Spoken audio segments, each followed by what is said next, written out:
আসসালামু আলাইকুম ওয়া রাহমাতুল্লাহি ওয়া বারাকাতুহু।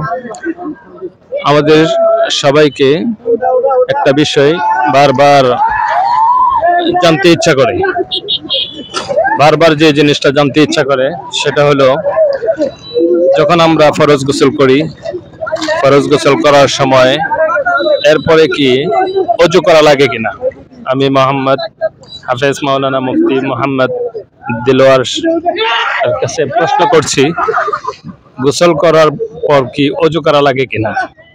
এই বিষয়টা আমাদেরকে জানাইলে আমরা সবাই উপকৃত হব ইনশাআল্লাহ। আসসালামু আলাইকুম রাহমাতুল্লাহি ওয়া বারাকাতুহু।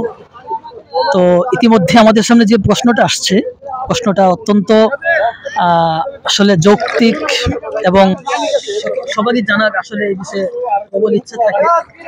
খুবই সুন্দর একটা প্রশ্ন উত্থাপন করেছে।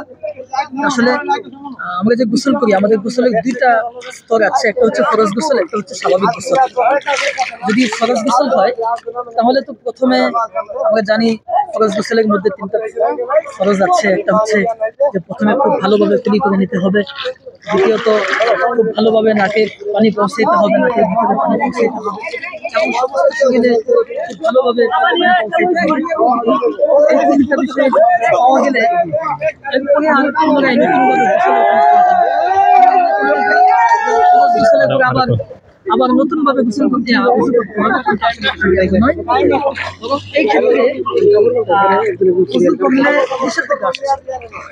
আলী রাদিয়াল্লাহু আনহু তিনি বলেন, যে ব্যক্তি গোসলের পর এভাবে গোসলের যে তিনটা ফরজ আছে, ফরজগুলি আদায়ের পর যে এভাবে গোসল করলো, এরপরে যদি কেউ ওযু করে তাহলে সে আবু বকর রাদিয়াল্লাহু হয়ে গেলে এরপরে আর ওযু করার কোনো প্রয়োজন নেই।